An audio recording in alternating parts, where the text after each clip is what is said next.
Introduction. We know that the cell is the structural and functional unit of life. Do you know what does it actually mean?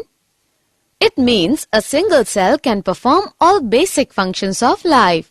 Example, movement, intake of food and respiratory gases, respiration, excretion.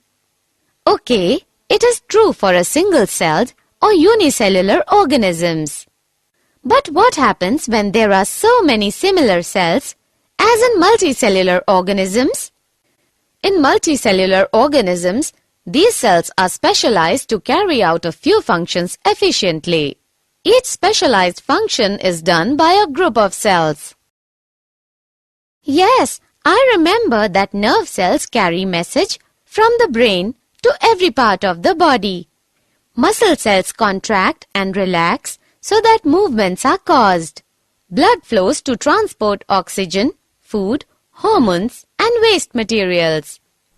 Plants are also living organisms, and xylem and phloem cells conduct food and water from one part to another. It is said that in multicellular organisms there is division of labor. I do not understand what does it exactly mean. Division of labor means that a particular function is carried out by a group of cells at a definite place in the body. This group of cells is called tissue, which are arranged and designed to provide the efficient specialized function. So we can define tissues as a group of cells similar in structure that work together to perform a particular function. Example, nerve tissue. Objectives. At the end of this lesson, you will be able to define tissue, identify types of tissues, understand the difference between plant and animal tissues, understand plant tissues, understand types of plant tissues, find the characters of meristematic tissues, understand types of meristematic tissues, understand functions of meristematic tissues, find the characters of permanent tissues, understand types of permanent tissues, understand functions of permanent tissues. Plant and animal tissue. Plants and animals both are living organisms, but their internal structures are entirely different. Can you tell me why? I know one major difference is that plants are autotrophic. That is, they can make their own food in presence of sunlight, carbon dioxide and water with help of chloroplasts. They are fixed at one place. So the tissues in plants are mainly of such types which give them strength. Some of them are also dead tissues which give mechanical strength. Yes, I know that animals are heterotrophic and have to move around in search of food, mate and shelter. So they need more energy in comparison of plants. That is why most of the tissue in animals are living. One more big difference between plants and animals is pattern growth. The growth in plants is limited to some regions. There are some tissues in plants that divide. Yes, Madhuri. But in animals, the growth is not restricted to some places. It is uniform growth. In animals, structural organization of organ system is more specified and localized. Types of plant tissues. Ankita, do you know that on the basis of their dividing capacity, plant tissues are of two types, meristematic and permanent. Those tissues which divide continuously and help in increasing in length and girth of plants are known as meristematic tissues. These are found only in growth regions of plants. While those tissues which are derived from meristematic tissues but have lost the power of division and have attained their definite forms are permanent tissues. Activity. We can prove that meristematic tissues are found by doing an activity. I will take a glass jar, and Ankita, you will also take a similar glass jar filled with water. Then we will place same-sized onion bulb on each jar for 3 days to observe the growth of roots. Yes, we will measure length of roots on day 1, 2 and 3. Then on the 4th day, you will have to cut roots of onion bulb. Then again, place it on the jar. On the 5th day, we will again measure the root length. On the 5th day, we find that the growth of roots of my jar has stopped. Yes, this activity proves that growth of plants occurs only in certain specific regions because the dividing tissue, also known as meristematic tissue, is located only at these points. Characters of meristematic tissues. Meristematic tissues are very active, thin-walled, isodiametric living cells. Their cell wall is formed of cellulose. They are oval, rounded or polygonal in shape. Their cytoplasm is dense, vacuoles are small-sized, nuclei are prominent. They divide throughout life, so they help in growth. Functions of meristematic tissues. The main function of meristematic tissue is formation of new cells continuously. Apical meristem increases the height of the plant due to elongation of the root and stem. It is also called primary growth. Lateral meristem increases diameter of the plant. It is also called secondary growth. Intercalary meristem increases the length of organ. Permanent tissues. After some duration, meristematic tissues lose their ability to divide and take up a specific role and form a permanent tissue. This process is called differentiation. Differentiated meristematic tissues form different types of permanent tissues. Characters of permanent tissues. In permanent tissues, cells are thin or thick-walled, living or dead and mature. The shape of permanent tissues may be oval, rounded, polygonal or elongated, fiber-like. They have intercellular spaces. Cytoplasm is vacuolated.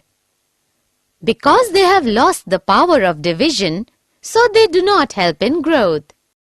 Activity.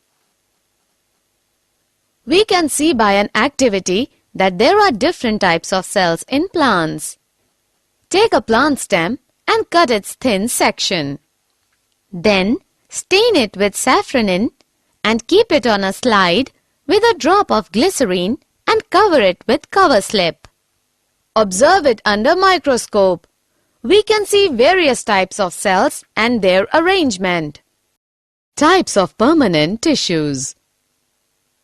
Permanent tissues are of two types on the basis of nature of cell: simple permanent tissues, complex permanent tissues. Simple permanent tissues are composed of cells which are functionally and structurally similar. Types of simple permanent tissues. On the basis of nature of cells, simple permanent tissues are of three types: parenchyma, collenchyma and sclerenchyma. Parenchyma is made up of cells with thin primary walls that retain their protoplasm. Collenchyma is made up of the cells with thick primary walls that retain their protoplasm. Sclerenchyma is made up of cells with lignified secondary walls that have lost their protoplasm at maturity, that is, are dead. Activity. With the help of another activity, we can find out various layers of cells in leaf. Ankita, take a leaf of Royo. Yes, I have taken a leaf of Royo. What should I do next? Then, stretch and break it by applying a little pressure on it. When you stretch it, some peel or skin projects out from the cut. I have removed this peel and kept it in water in a petri dish.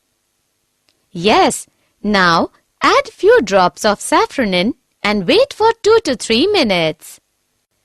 I have now transferred it on a slide with a drop of glycerine and covered it with cover slip. When you will observe it under microscope, you will find different layers of cells. Outermost layer of cells is known as epidermis.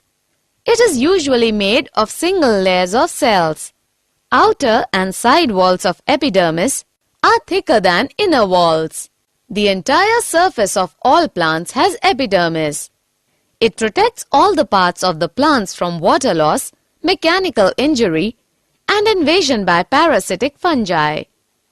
Small pores are there in the epidermis of the leaf. These pores are known as stomata. Stomata are covered by 2 kidney-shaped cells known as guard cells. They help in exchange of gases with the atmosphere and transpiration. Functions of simple permanent tissues. Parenchyma serve as a packaging tissue to fill the spaces between other tissues and maintain the shape of the plant due to its turgid cells. It also stores and assimilates the food. Transport of material occurs through cells or cell walls of parenchyma. Their intercellular spaces allow gaseous exchange. They also store waste products of plants like tannin, gum, raisins, etc. Collenchyma is a mechanical tissue, so it provides mechanical support and elasticity. Sclerenchyma is mainly mechanical and protective in function. It gives strength, rigidity, flexibility and elasticity to the plant body and thus enables it to withstand various strains. Types of complex permanent tissues. Complex tissues are made of more than one type of cells. All these cells coordinate to perform a common function. On the basis of nature of cells, complex permanent tissues are of 2 types, xylem and phloem. The supporting and water-conducting tissue of vascular plants, consisting primarily of tracheids and vessels, woody tissue. The food-conducting tissue of vascular plants, consisting of sieve tubes, fibers, parenchyma, and sclerids, also called bast. Functions of complex permanent tissues. The main function of xylem is to carry water and mineral salts upwards from root to different parts of shoots. Phloem transports photosynthetically prepared food materials from the leaves to storage organs, and later from storage organs to the growing regions of the plant body. Did you know chewing gum is the latex of the plant Acarus sapota?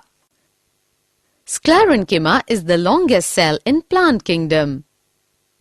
Commercial cork is obtained from the oak plant. In monocotyledonous plants like grasses, the guard cells are dome-shaped. Summary. Let us summarize what we have learned. Tissue is a group of cells similar in structure and function. Plant tissues are of 2 main types, meristematic and permanent. Meristematic tissue is the dividing tissue present in the growing regions of the plant. Permanent tissues are derived from meristematic tissue once they lose the ability to divide. They are classified as simple and complex tissues. Parenchyma, collenchyma, and sclerenchyma are 3 types of simple tissues. Xylem and phloem are types of complex tissues.